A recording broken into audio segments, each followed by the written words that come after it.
Hello, Something Guys and Gals. This is Something Guy 912.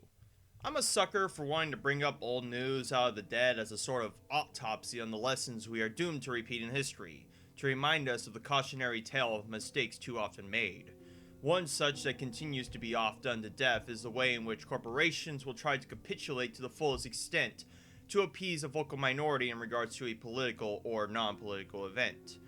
Take Wizards of the Coast, or WOTC for short, and their tone-deaf appeal towards the George Floyd protests that happened over 8 months ago.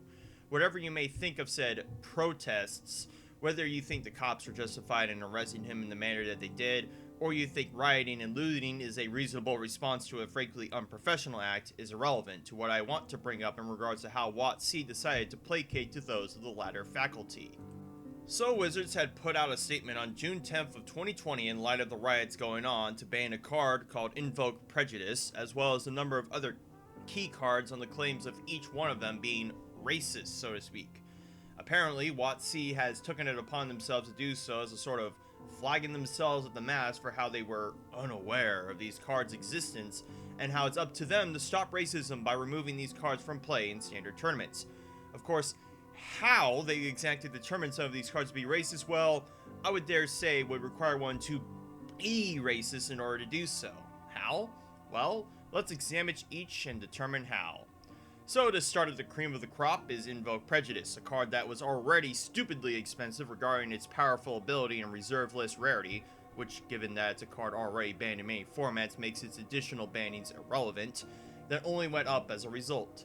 The card ID of it just so happens to be number 1488, a number used apparently by white supremacists to invoke the 14 words of the phrase, "We must secure the existence of our people and a future for white children," and 88 being 2 of the letter H, meaning Heil Hitler.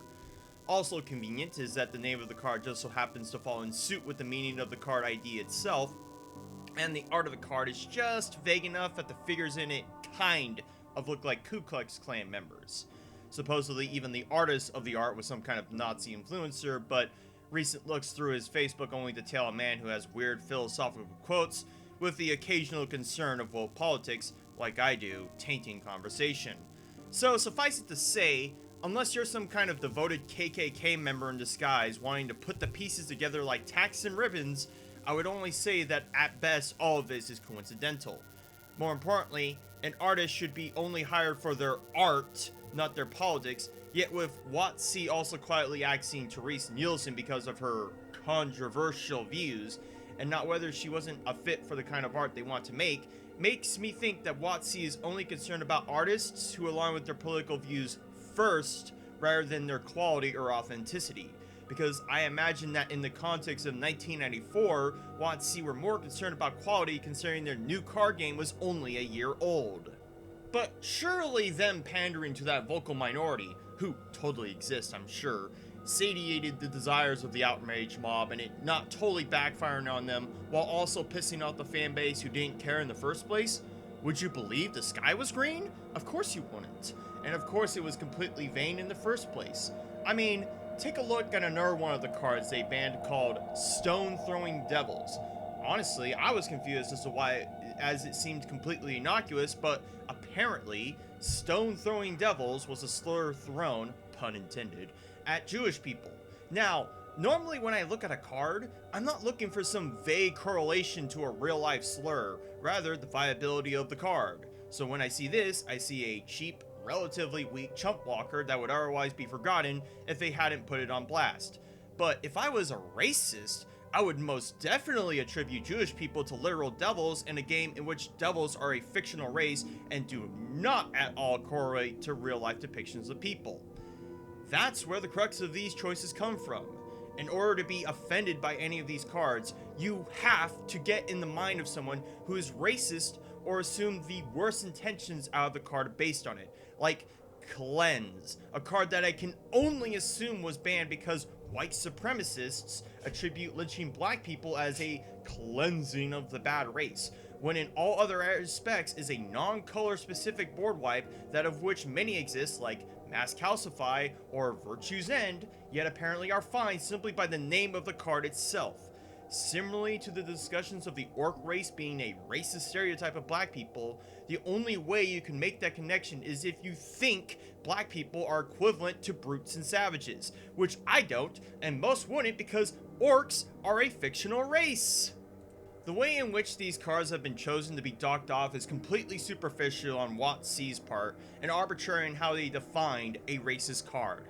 I could just as easily go through their catalog and pick out any card and find offense in it. Patriarch spitting? Wow, I can't believe WOTC made such a misogynistic card. Oppression? Why would you dare make a card that invokes the impression of real people in your fictional game? Or what about the Ixalan set, where the vampire clan that nestles on the plane are based on the real-world depiction of Spanish conquistadors colonizing central Mexico? Is WOTC trying to say that Spanish people are equivalent to blood-sucking vampires? How very racist of them. But I wouldn't do that because we should be able to discern fiction from reality, even if fiction imitates it. But at the same time, there has to be total consistency if wizards are trying to make a stand against, so to speak, racist cards. But they won't, because corporations are extremely vain when it comes to pandering, and will do the bare minimum to placate a group that will not be satisfied even if they did, in order to garner false virtue for a cause they have no care to put their money where their mouth is, only to spout platitudes. Think about it this way.